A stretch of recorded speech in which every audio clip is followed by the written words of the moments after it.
If you enjoy what we do, please support the channel by giving the video a like.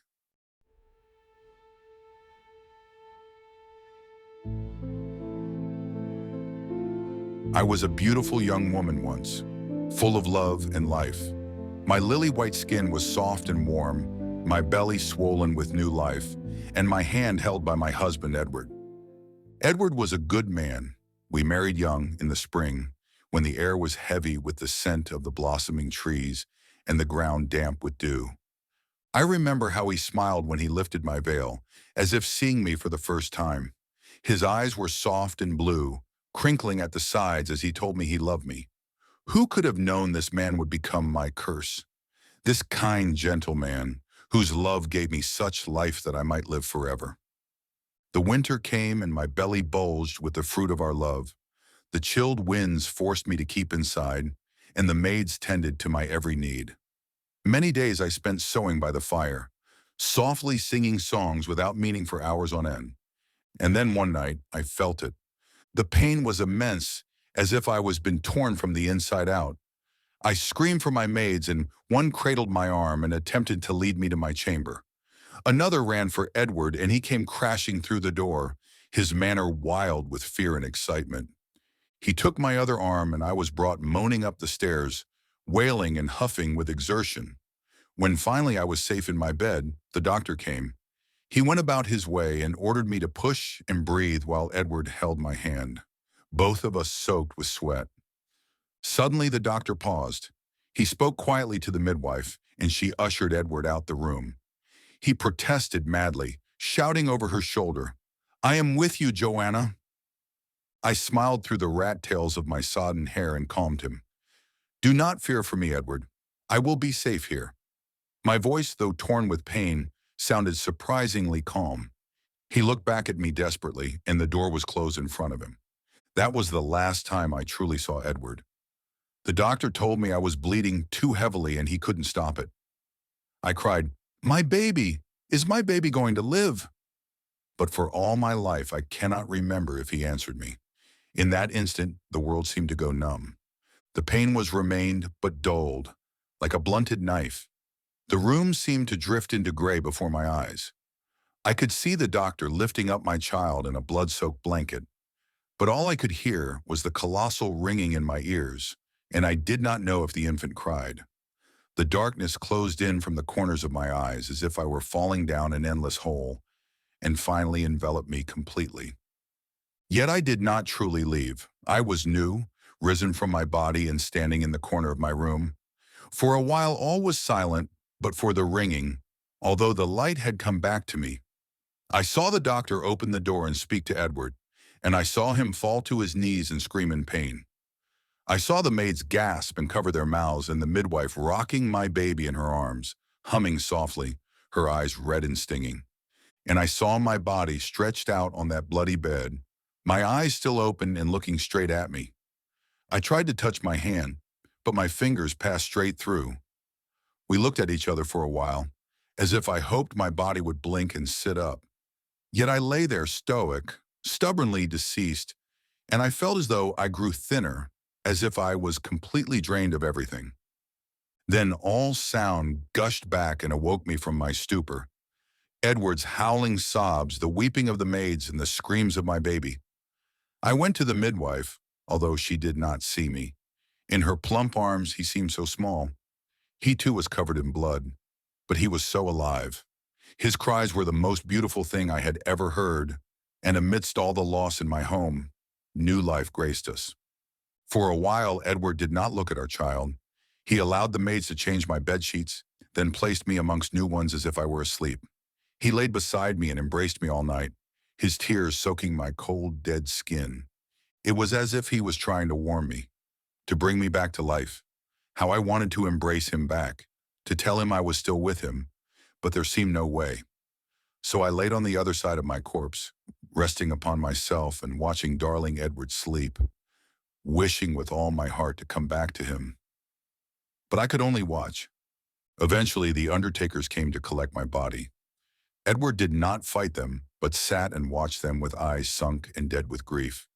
He and I stood together at the window as we watched the cart take me away, and I held his hand. Although my ghostly fingers could hold no earthly thing, he seemed to feel me, and he looked at his hand for a long time, then up at my face, or where my face would have been. He tightened his grip on the thin air, yet I felt we were together across the worlds of life and death, and I could almost feel the warmth of his hand on mine. He spoke nothing of this, of course, but that night he went to the baby's room, where the nurse sat and knitted beside him. He dismissed her, and he sat in her place. He looked at our child, then addressed the room as a whole. "Are you with me, Joanna?" he said. "Yes," I cried, but he could not hear me. He waited for an answer, and desperate, I tapped the mobile above the bed with the tips of my fingers. It rocked to and fro, and Edward saw it and knew it was me.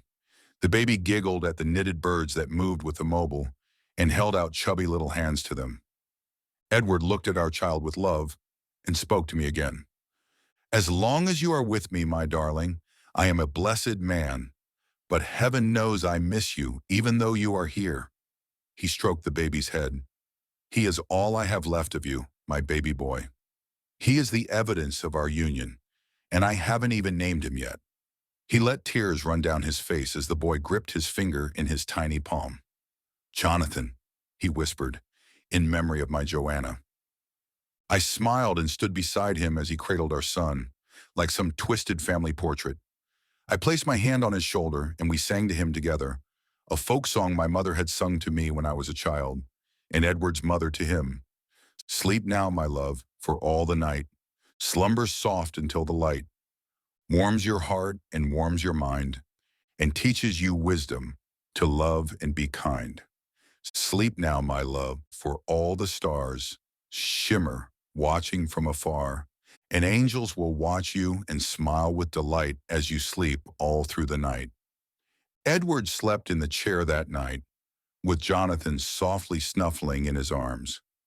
In my new spectral form, I could not sleep, but was content to watch my family and stay with them. 3 years passed, and Jonathan grew into a beautiful young boy, with Edward's bright blue eyes and my soft brown hair.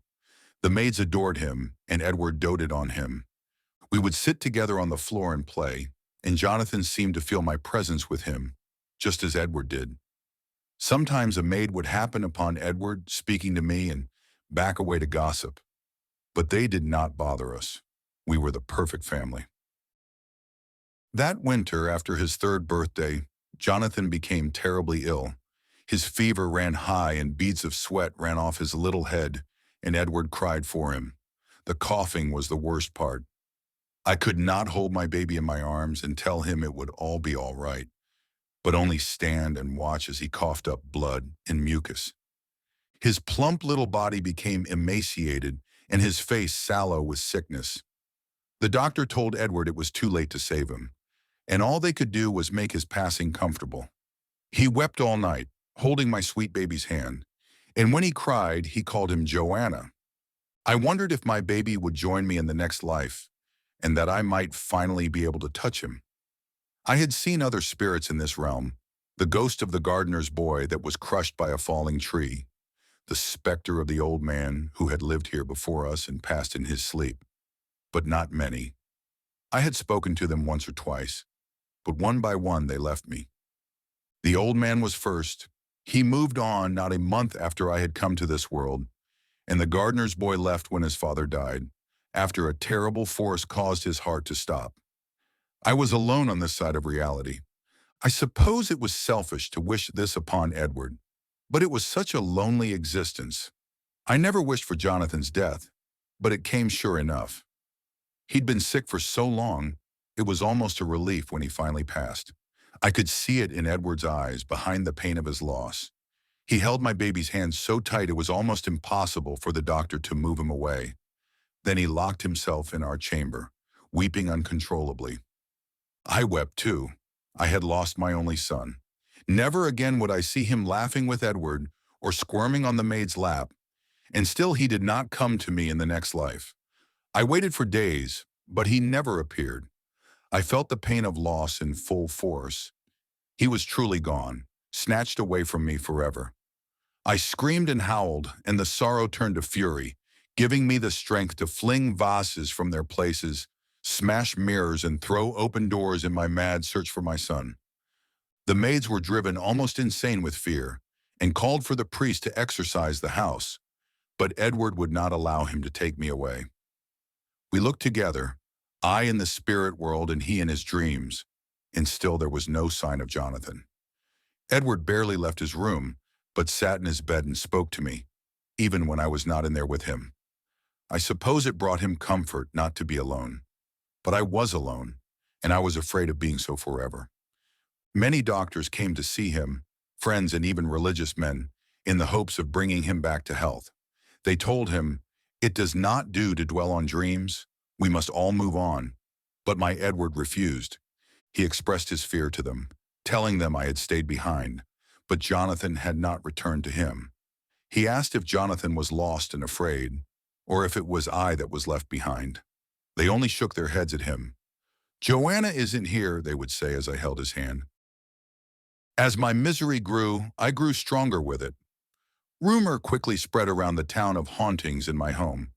The servants told their friends of things moving out of place, of doors opening and slamming shut of their own accord, candles blowing out without wind, and my disembodied cries echoing throughout the house.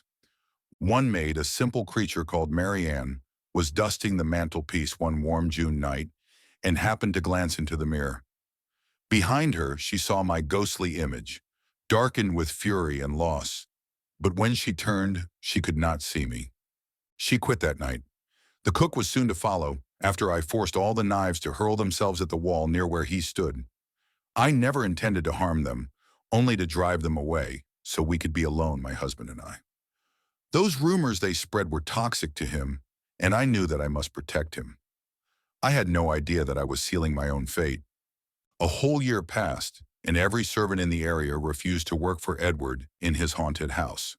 Jonathan still had not come home to me, so Edward and I would sit by the fire and wait silently. With the meddlesome servants gone, I had no need to act out of fury, only to love my husband. He would read his books, and I would sit in my chair and watch him, peaceful. When we were together, I felt safe once again. But when he slept, I felt fear and loneliness rush back to me like vomit rising in my throat, and once more I would tear the house apart and cry for Jonathan. Edward hanged himself on the 5th anniversary of my death and Jonathan's birth from the chandelier in the dining room. I wonder if I truly tried to save him, or did I let him die so he could come to me? I can't remember now. It has been so many years. No one had worked for my husband for such a long time that it was days before they found his corpse, rotting from the rafters. Myth carried on our legacy for us. Many families moved in after Edward died, but none lasted very long. All left in a hurry, claiming of terrifying hauntings, of screaming and crying, of dark figures in the shadows. I was trapped in that house, and as my stories lived, so did I. Perhaps Edward and Jonathan were trapped there too. Many families complained of hauntings I never performed, of a child laughing, of a man softly singing. Maybe they were with me, but inaccessible, or maybe the families had exaggerated their stories, but either way, it drove me to anger. I wandered that house for hundreds of years trying to find my family, but I never saw them again. I saw other spirits from time to time, as I had seen them before. I saw a little girl who had been run over by a cart, and a wife who had been beaten by her husband. I saw the grisly burns on the specter of a baker who had died in a fire, and heard the crying of babies that were lost before they even learned to talk. Some of them left much faster than others, as people began to forget them. The beaten wife disappeared one day as her sister passed, and her husband took a new wife to torment. The baker passed along with his wife, and the babies vanished when their mothers gave birth to new sons and daughters. But people did not forget me in my haunted house all alone. My story was passed on from generation to generation, and my house became a cheap tourist attraction. Sometimes teenagers would break in through the servants' quarters and dare each other to spend the night with me, or homeless men would take shelter from the wind and the rain. They trapped me here, these stories. I realized soon I had sealed my fate. In my desperation to find my son and my husband, I had created a legend. People would always remember me, the mother who lost herself and her son, and who drove her husband to death. Other spirits only had to remain here while others grieved for them, but grieving for me ended with Edward. Nobody grieves for me now, but you never forgot me.